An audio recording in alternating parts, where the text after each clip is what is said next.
In this session, we have to understand the service account attachment with pod, service account token, JWT, JSON web token, its concepts, and its renewal process. We will understand the service account access to API, how this JWT token helping us to communicate to API server by using this service account. And we will also test the connectivity to our API by using the role-based access control over the service account. We can also disable this functionality of service account attachment with the pod. So we will also test this. So let's start. I have a Kubernetes cluster and I created a very simple deployment. So here in this deployment, I just disable these two features. We can set here, we can attach some specific service account and we can disable the auto mounting of the token. But these, we will first test this deployment without these settings. So let me apply this deployment.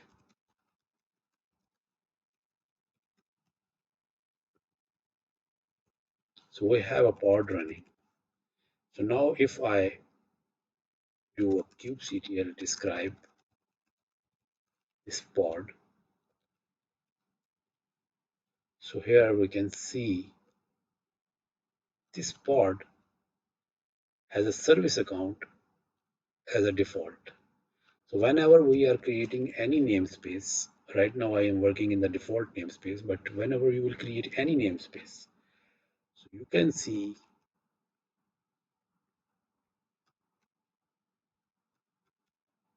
the service account, a default service account will always be available. This default service account is always by default attached with the pod created in any namespace. Okay, next we have to look here the mount. This mount is also automatically working to provide the JWT token to make the accessibility to API server. Mean all our pods can make communication to the API server. And there is one more thing, the token expiration second. By default, this token attached in this location is expirable after an hour. This is the default setting. We can customize this expiration time. In the older version of Kubernetes, like 1.24, before 1.24, this expiration was not here, it was unlimited. And the token was attached with the concept of secret, and secret then attached with the pod. But now these new version of Kubernetes support expiration. So this is due to the security of Kubernetes cluster, so that if we give some advanced level of rights to our service account, so that service account token, if breached, then anyone can misuse that token. So that's why this token is renewed after every 1 hour. So now I will enter into the pod and I will show you how the token is presented.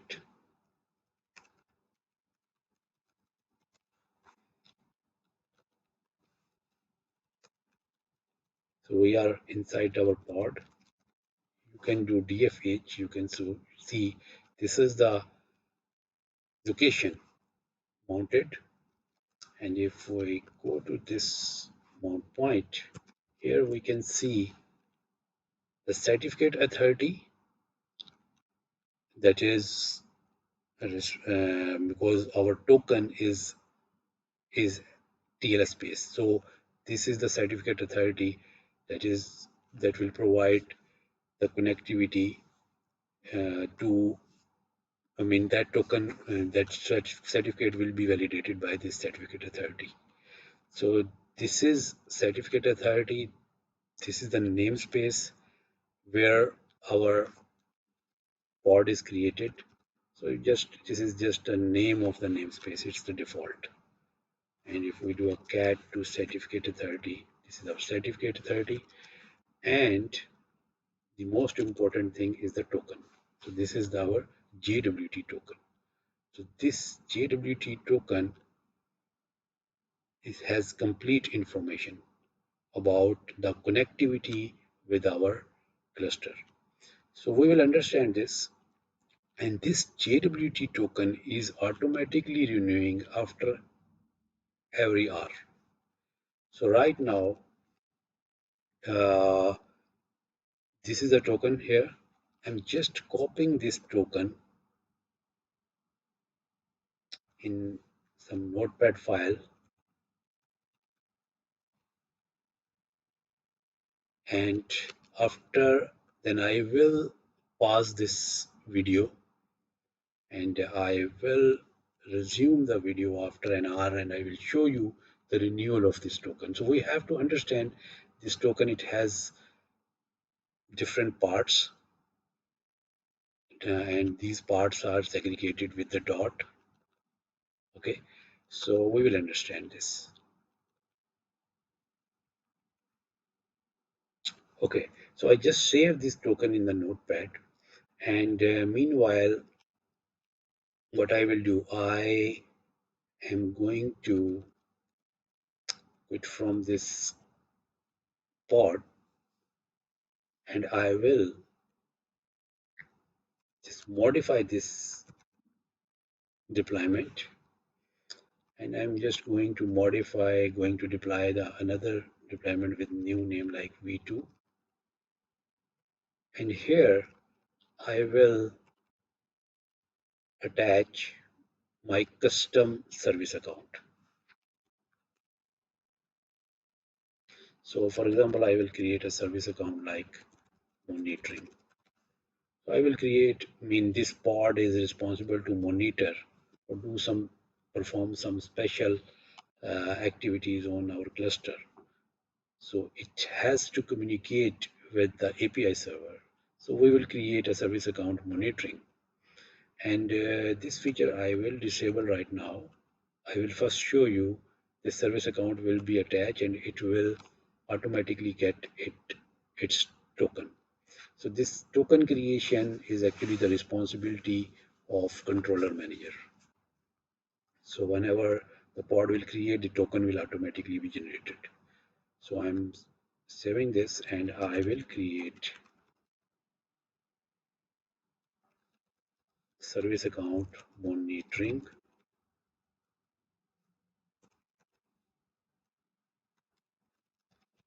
Okay, it's created. So let me apply this deployment.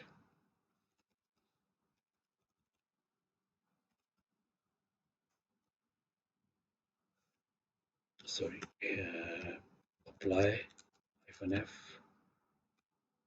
Its name is still app1, but I modified this file. So now we have two deployments. We have two pods. And if I do kubectl describe this pod v2, so here we can see the service account is changed to monitoring. Okay, and this mount point is also attached, and if we go inside this pod we can see the token is created. Now I will delete this deployment and I will disable the token attachment automatically, token attachment feature. So kubectl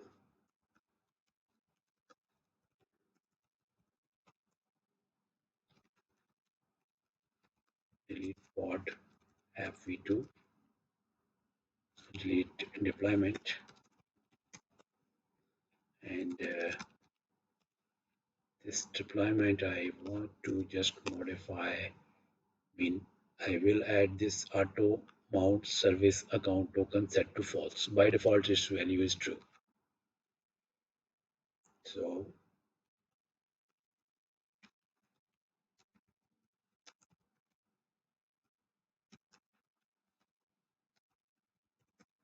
deployment and pod kubectl describe pod is v2, and here you can see the mount point does not exist. So it's mean the token is not exposed.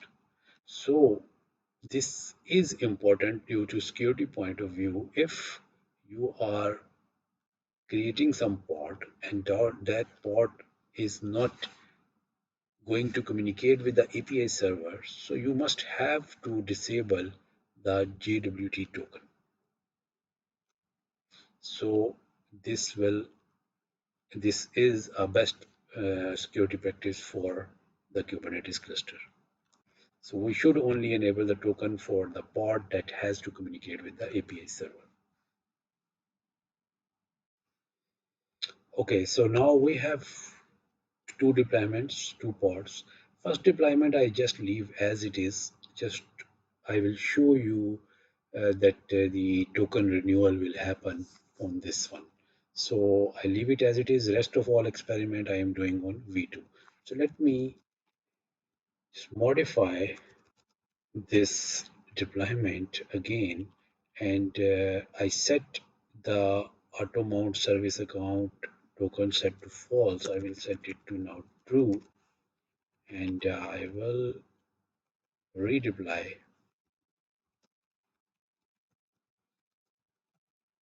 and kubectl get pod. So new pod is created. Okay, and when I will describe this new pod,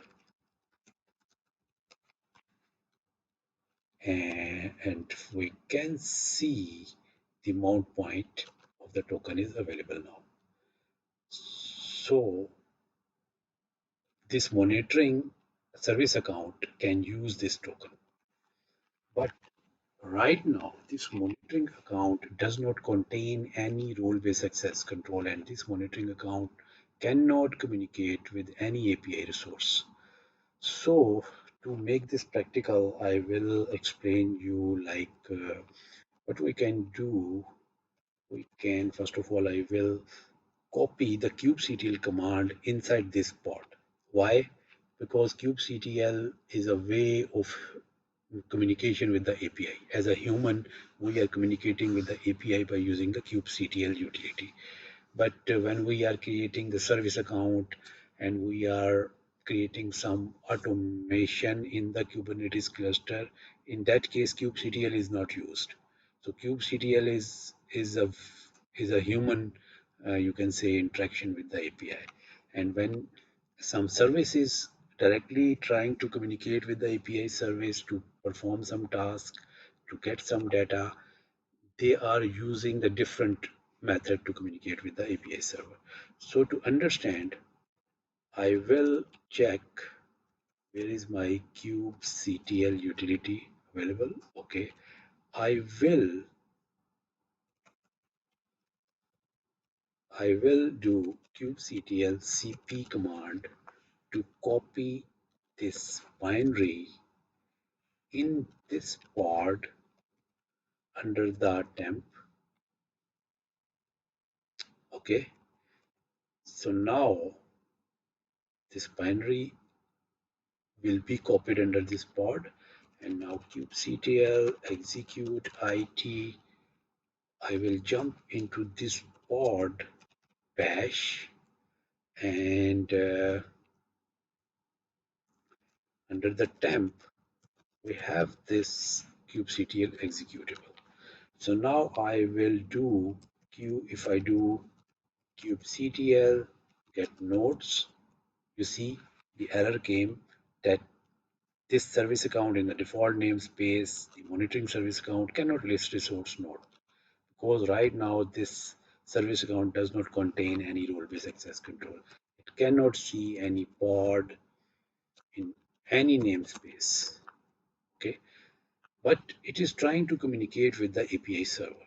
But due to the role-based access control limitation, it is not communicating. Now I will grant some role-based access control. So I will create the service account is there. So I will create the cluster role and I will bind this uh, service account with the cluster role. So kubectl create cluster role hyphen help. So here is an example we can quickly grab. Yes, this we can use. And here I am going to create a cluster role with the name pod reader. Or it can read the pods. It can fetch the list of pods. Okay, this cluster role is created. And now I will create the cluster role binding, just making the help. Okay, we created this pod reader. So cluster role binding, I can say the pod reader binding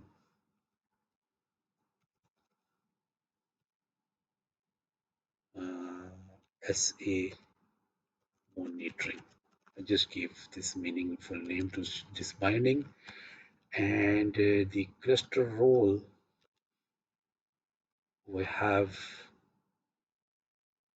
already created, and this user is the human user. These groups are for the humans, and we discussed these concepts in very detail in our previous sessions. That's why I'm just going very just going through with this command. So the namespace is default where our service account is, and service account name is monitoring.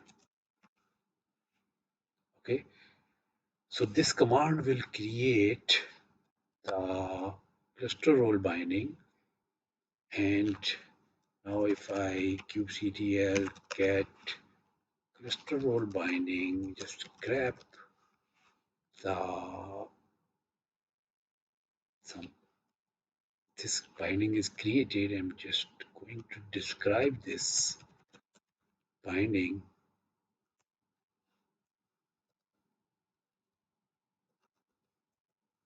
So here you can see the monitoring service account in this namespace has this cluster role access. Now if I enter in the same pod and run the command kubectl, this is under the temp we already copy. We can see all the pods by using this command. If I try to get the service account, we cannot see because we only allowed this service account to only list down the pods. And if we try to delete some pod, like I want to delete this first pod we created in the default namespace, delete pod. So we cannot delete because the role-based access control block. So here our concept is not to understand the role-based access control, but we understand that how a service account is automatically communicating with the API server. And this token is responsible to make all this communication.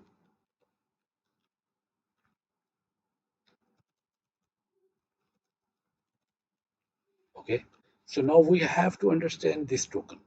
This is basically a JWT token, and I will use a JWT decoder utility, JWT.io. You can decode your JWT token here, and if you want to understand any token.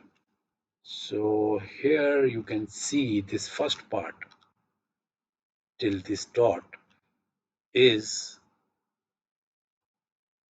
the header. The header contains the algorithm that was used for the encryption of this whole JWT token. And this second part, from this dot to this dot, is the payload. And the payload contains the audience, mean it contains all the information where to communicate, where is our API server, what is the expiration time, when it is going to expire, and when it was issued,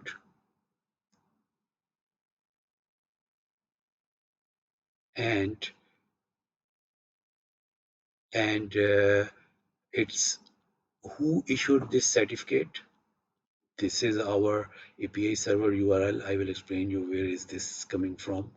And this is the GTI, this is the token, and in which namespace this token will work. And worker 1 means this pod is running on the worker 1. And what is the information of this pod, the service account attached. Okay, so everything is there. So this information is related to payload. So this token is a complete access to your API server. It contains what is the URL of the API server. And this last information, you can say this is just like a password. And this will be this last portion, third portion, will automatically be rotated by the Kubernetes controller to make sure the security of this token. Okay, so if I just remove this part, so now you can see we can understand only it's showing header and payload. If I remove this part, so we can now only see the header. Okay, I'm doing Control Z, and if I just remove this part, so now it's only showing the header. Sorry, it's wrong. The header, it's trying to understand that it's a header, but it's wrong. So from this way, we can understand that JWT. We can dig down what is the purpose of just this JWT token. So now this token, we understand this concept of this token, and now we will let me just paste everything. Now one thing more we have to understand, that kubectl get SVC. So by default, in all namespaces, this service is available. And what is the purpose of this service? This service is basically providing a cluster IP to communicate with the API server. If I do the describe service named Kubernetes, so you can see it's pointing to my master node on port 6443, and 6443 is a port for the API server, and its external port is 443 and internal port is 6443. It's mean this default service is responsible to make the communication with our API server. And if we look into this JWT token, so you can see here issuer, and this is the audience, and this URL it will use to communicate with our cluster. And we detailed discuss in our previous videos how DNS is translating its name to this cluster IP. In its service name is Kubernetes dot default is the namespace, and .svc is service, and then domain name of the cluster. So from within the pod, we can ping this URL. Let me just quickly enter in the pod and apt update and install the IP utils ping.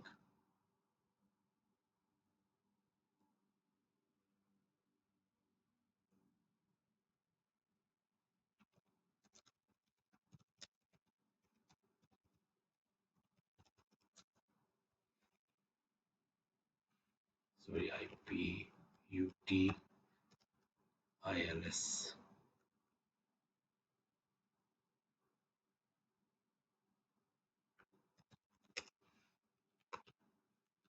So you see the pod can reach to this uh, service, and this service is providing to API. So this JWT token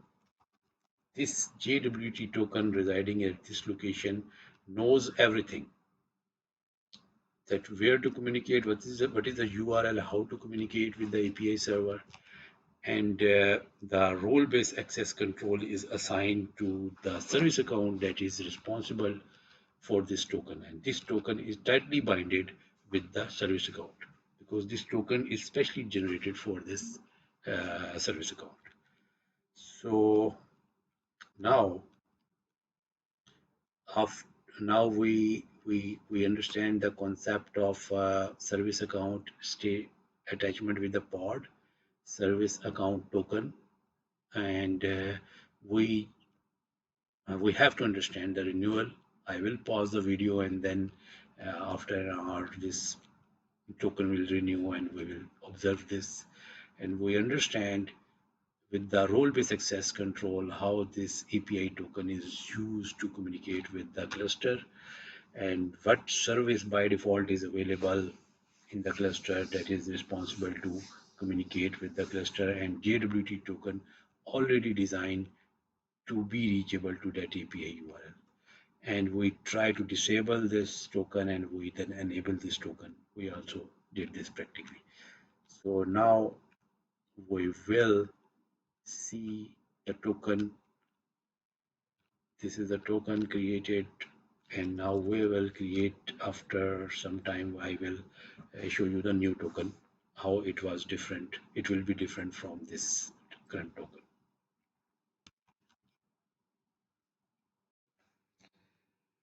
So the last thing we have to understand the rotation of the token. So it's about an hour. You can see the 57 minutes, and its token I hope is rotated. Let's check. So I will enter in this pod, and in this pod we will do the cat to the token, and let me just copy this token